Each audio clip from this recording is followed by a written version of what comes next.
ജനുവരി മാസം ഒന്നാമത്തെ ആഴ്ചയാണ് സ്കൂൾ യുവജനോത്സവം നടക്കുന്നത്. ഇപ്രാവശ്യം ഒരു അവതരണഗാനം ചെയ്തതിനു വേണ്ടി യുവജനോത്സവം വഴി വളർന്നു വന്ന ഒരു പ്രശസ്ത സിനിമാ നടി നമ്മുടെ കുട്ടികളെ ഒരു 10 മിനിറ്റ് ഡാൻസ് പഠിപ്പിച്ച് ആ പാട്ട് പഠിപ്പിച്ച് അവതരിപ്പിക്കുന്നതിന് വേണ്ടിയുള്ള പ്രോഗ്രാമുകൾ ചെയ്യണമെന്ന് പറഞ്ഞു. ചെയ്യാമെന്ന് സമ്മതിക്കുകയും ചെയ്തു. നിങ്ങൾ മനസ്സിലാക്കണം എത്ര അഹങ്കാരികളായി അവർ മാറുന്നു എന്നുള്ളത്. 5 ലക്ഷം രൂപയാണ് ചോദിച്ചത്. എത്ര അഹങ്കാരം, പണത്തോടുള്ള ആർത്തി ഇവർക്ക് തീർന്നില്ല എന്നുള്ളതാണ് ഏറ്റവും പ്രധാനപ്പെട്ട പ്രശ്നം. സംസ്ഥാന സ്കൂൾ കലോത്സവത്തിലെ അവതരണ ഗാനത്തിന് നൃത്തം പഠിപ്പിക്കാൻ പ്രശസ്തയായ നടി വൻതുക പ്രതിഫലം ആവശ്യപ്പെട്ടു എന്ന് ഇന്ന് വിദ്യാഭ്യാസ മന്ത്രി വി ശിവൻകുട്ടി നടത്തിയ ഈ വെളിപ്പെടുത്തൽ വലിയ ചർച്ചകൾക്ക് വഴിവെച്ചിരിക്കുകയാണ്. കലോത്സവങ്ങളിലൂടെ പേരെടുത്ത നടി കേരളത്തോട് കാണിച്ചത് അഹങ്കാരമെന്നും പണത്തോട് ആർത്തിയാണ് ഇവർക്കെന്നും മന്ത്രി പറയുന്നു. ജോലി ചെയ്യുന്നതിന് പ്രതിഫലം ചോദിക്കുന്നത് തെറ്റാണോ? അതോ യുവജനോത്സവ വേദികളിലൂടെ വളർന്നു വന്ന ഒരു കലാകാരി അതേ വേദിയിൽ കുട്ടികളെ നൃത്തരംഗം പരിശീലിപ്പിക്കാൻ വൻ തുക ചോദിച്ചതാണോ മന്ത്രിയെ വേദനിപ്പിച്ചത്? ന്യൂസ് ഈവനിംഗ് വിശദമായി പരിശോധിക്കുന്നു. സ്വാഗതം.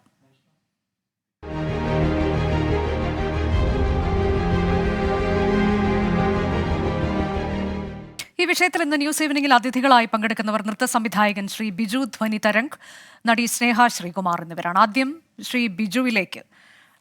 ബിജു, ഇപ്പോൾ ഈ അല്പസമയം മുൻപ് മന്ത്രി ഇതിൽ ഒരു ക്ലാരിഫിക്കേഷൻ നടത്തിയിട്ടുണ്ട്. മാധ്യമങ്ങളോട് സംസാരിക്കുമ്പോൾ കലോത്സവവുമായി ബന്ധപ്പെട്ട് ഒരു വിവാദം പോലും സർക്കാർ ആഗ്രഹിക്കുന്നില്ല, അതുകൊണ്ട് ഈ പ്രസ്താവന പിൻവലിക്കുകയാണ് എന്ന് പറയുന്നു. ഇനി ഇതിൽ വിവാദം വേണ്ട എന്ന് പറയുന്നു. 24-ഉം ഈ കലോത്സവത്തെക്കുറിച്ചൊന്നും ഒരു വിവാദത്തിനും 24-നും താല്പര്യമില്ല. അതങ്ങനെ വിവാദമാകേണ്ടുന്ന ഒരു കാര്യവുമല്ല. കുട്ടികൾക്ക് വേണ്ടി നടത്തുന്ന, സംസ്ഥാനത്ത് കേരളത്തിൽ മാത്രം നടന്നു വരുന്ന ഏഷ്യയിലെ ഏറ്റവും വലിയ കലാമേളയാണ്. പക്ഷേ നമ്മൾ എന്താണ് മന്ത്രി പറഞ്ഞതെന്ന് നമുക്കൊന്ന് കേട്ടിട്ട് ഞാൻ താങ്കളിലേക്ക് എത്താം. വേണ്ട,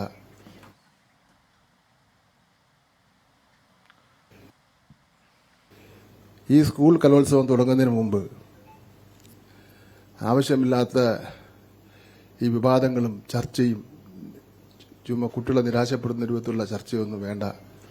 അതൊന്ന് അവസാനിപ്പിക്കേണ്ടതായിട്ടുണ്ട്. ഞാൻ അതുകൊണ്ട് വെഞ്ഞാറമൂടിൽ ഞാൻ നടത്തിയ ഈ പ്രസ്താവന ഞാനങ്ങ് പിൻവലിക്കുകയാണ്. അതോടുകൂടി എല്ലാ ചർച്ചയും അങ്ങ് അവസാനിച്ചോട്ടെ. ഞാൻ ശ്രീ ബിജു ധ്വനി തരംഗിലേക്ക് എത്തുകയാണ്. ശ്രീ ബിജു, ഇപ്പോൾ ഈ വിഷയം, ഇതിപ്പോൾ ഈ കലോത്സവവുമായി ബന്ധപ്പെട്ടൊരു വിവാദം എന്നതിനപ്പുറത്തേക്ക് മന്ത്രി പറഞ്ഞതിനൊരു പ്രസക്തി ഉണ്ടോ? താങ്കളുടെ നിലപാട് എന്താണ്?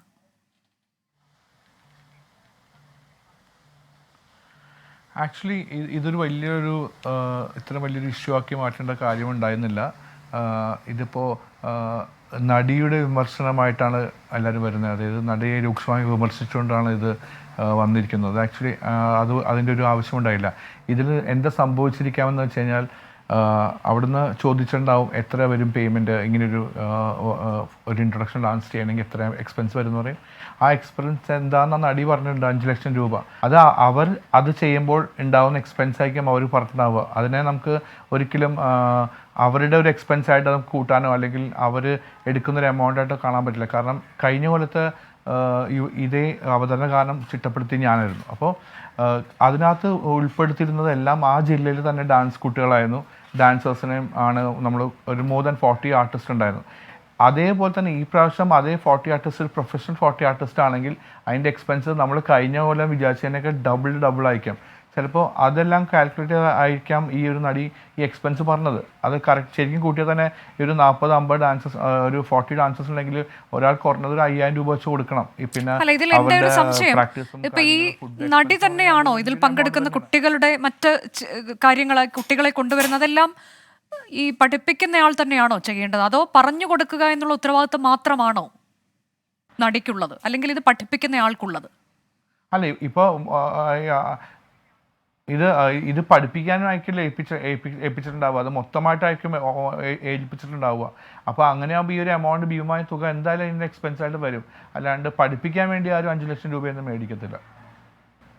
ഇപ്പം മന്ത്രി പറയുന്നത് പ്രകാരം ഇത് പഠിപ്പിക്കുന്നതിന് 10 മിനിറ്റ് നേരം അവതരിപ്പിക്കേണ്ടുന്ന ഒരു നൃത്ത രൂപം, രംഗം, അതിനുവേണ്ടി 5 ലക്ഷം രൂപ ചോദിച്ചു എന്നുള്ളതാണ് മന്ത്രി പറയുന്നത്. അതും ഇന്നിപ്പോൾ മന്ത്രി അല്പസമയം മുൻപ് പറഞ്ഞത് മന്ത്രിയോടല്ല സംസാരിച്ചത്, മന്ത്രിയുടെ സെക്രട്ടറിയോടാണ് സംസാരിച്ചത്. അപ്പോഴാണ് ഇങ്ങനൊരു ആവശ്യം മുന്നോട്ട് വെച്ചത്. അതിൽ നിന്ന് മന്ത്രി ഇപ്പോൾ ആ പ്രസ്താവന പിൻവലിക്കുന്നു. പക്ഷേ അത് പറഞ്ഞിട്ടുള്ള കാര്യമാണ് എന്നുള്ളത് മന്ത്രി ഉറച്ചു നിൽക്കുകയും ചെയ്യുന്നുണ്ട്. വിവാദം വേണ്ട എന്നുള്ളത് കൊണ്ട് മാത്രമാണ് ഇതിൽ നിന്ന് പ്രസ്താവന പിൻവലിക്കുന്നതെന്നാണ് മന്ത്രി പറയുന്നത്. അപ്പോൾ പക്ഷേ ബിജു, ഇതിൽ ഈ പ്രതിഫലം ചോദിക്കുന്നതിൽ എന്ത് തെറ്റ് എന്ന് പറയുമ്പോൾ തന്നെ മന്ത്രി ഇതിൽ പറയുന്ന ഒരു പ്രധാനപ്പെട്ട കാര്യം താങ്കളത് കേട്ടല്ലോ.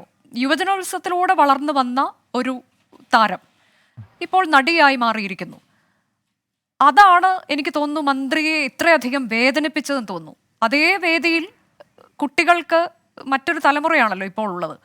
ഇത് നൃത്തം പറഞ്ഞു കൊടുക്കാൻ വേണ്ടി ഇത്ര വലിയ തുക ചോദിച്ചു എന്നുള്ളിടത്താണ് മന്ത്രിക്ക് വേദനിച്ചത്. ശ്രീ ബിജു. ഓക്കെ, ആദ്യം മുതലേ ഞാൻ പറയട്ടെ. ആദ്യം മന്ത്രി പറഞ്ഞ 7 മിനിറ്റ് അല്ലെങ്കിൽ 10 മിനിറ്റ് വരുന്ന ഡാൻസ് എന്ന് പറഞ്ഞല്ലോ. നമുക്ക് നോക്കുമ്പോൾ 7 മിനിറ്റേ ഉള്ളൂ. ആ 7 മിനിറ്റും അത്രയും കുട്ടികളെ ഒരുമിച്ച് അവതരിപ്പിക്കുക, പഠിപ്പിക്കുക എന്നുള്ളത് വലിയൊരു പ്രോസസ്സാണ്. നമ്മൾ 7 മിനിറ്റ് എന്നുള്ള കണക്ക് തന്നെ അത് തെറ്റായ ഒരു പ്രസ്താവനയിൽ വരുന്നൊരു കാര്യമാണ്. അത് 7 മിനിറ്റ് ഒന്നുമല്ല. 7 മിനിറ്റ് എന്ന് പറഞ്ഞാൽ കുറേ നേരത്തെ എത്രയോ ദിവസങ്ങളുടെ പ്രയത്നം കൊണ്ടാണ് ആ 7 മിനിറ്റിലേക്ക് ഇത്രയും ഡാൻസേഴ്സിനെ ഒരുപോലെ അവതരിപ്പിക്കാൻ പറ്റുക എന്നുള്ളത് ഞങ്ങളെപ്പോലെ പരിശീലിപ്പിക്കുന്നവർക്ക് മാത്രമേ അത് അറിയത്തുള്ളൂ. അപ്പോൾ അത് തന്നെ ഒരു ഇതാണ്. പിന്നെ ഈ ഡാൻസേഴ്സിന് എക്സ്പെൻസ് എല്ലാം ഒരാൾ തന്നെ മീറ്റ് ആണ് ഏൽപ്പിച്ചെങ്കിൽ അത് വലിയൊരു എമൗണ്ട് ആണ്. പിന്നെ അതിനെക്കാട്ടും ഉപരി ഞാൻ പറയട്ടെ, ഈ ഡാൻസേഴ്സ് ഇപ്പോൾ പറഞ്ഞ പോലെ ഈ പ്രഗത്ഭരായ ഡാൻസേഴ്സിന് നമുക്ക് പുറത്തുനിന്ന് വിളിക്കുമ്പോൾ വരുന്ന എക്സ്പെൻസും എല്ലാം വലിയൊരു ഭീമമായ തുക തന്നെയാണ്. മനസ്സിലാവുണ്ടോ?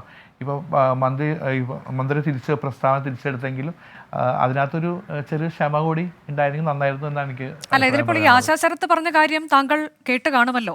അവർ കഴിഞ്ഞ തവണയും അതിന് മുൻപത്തെ തവണയും ഒക്കെ യുവജനോത്സവത്തിൽ പങ്കെടുത്തതാണ്. കൂടാതെ യുവജനോത്സവത്തിൽ കുട്ടികളെ കഴിഞ്ഞ തവണ പ്രാക്ടീസ് ചെയ്യിപ്പിച്ച ആളുമാണ്. അവർക്കൊപ്പം കളിക്കുകയും ചെയ്തു. ഒരു പ്രതിഫലം പോലും വാങ്ങിയില്ല. ദുബായിൽ നിന്ന് സ്വന്തം ചെലവിൽ നാട്ടിലേക്ക് വന്ന് ഇത് ചെയ്തു. ഇത് വ്യക്തിപരമായ കാര്യമാണ്. പക്ഷെ കുട്ടികൾക്കൊപ്പമുള്ളതാണ് എന്ന് ആശാ ശരത്ത് പറഞ്ഞത് താങ്കൾ കേട്ടല്ലോ. കേട്ടിരുന്നു. അല്ല, അത് കറക്റ്റാണ്. ചേച്ചി ചേച്ചി അതിനു മുമ്പത്തെ യൂത്ത് ഹോസ്റ്റലിൽ പറഞ്ഞത് അടുത്ത കൊല്ലം ഞാൻ ഇവരുടെ കൂടെ അവതരിപ്പിക്കും എന്ന് പറഞ്ഞു. ചേച്ചി അത് വാക്ക് പാലിക്കുകയും ചെയ്തു. അത് ചേച്ചിയുടെ ഒരു പേഴ്സണൽ സൈഡാണ്. പക്ഷേ ആ ഡാൻസ് കളിക്കാനുണ്ടായ എക്സ്പെൻസ് എന്തായാലും ഈ അവതരണ സംഘം മീറ്റ് ചെയ്തിട്ടുണ്ട്. അതായത് അത്രയും ഡാൻസേഴ്സിനുള്ള കോസ്റ്റ്യൂം, മേക്കപ്പ്, ഓർണമെന്റ്സ് എന്നുള്ള സംഭവങ്ങൾ എന്തായാലും മീറ്റ് ചെയ്തിട്ടുണ്ട്. അപ്പോൾ ആ എക്സ്പെൻസ് ശരിക്കും പറഞ്ഞു കഴിഞ്ഞാൽ ആ എക്സ്പെൻസ് ആയിരിക്കാം ചിലപ്പോൾ ഈ നടി ചോദിച്ചത്.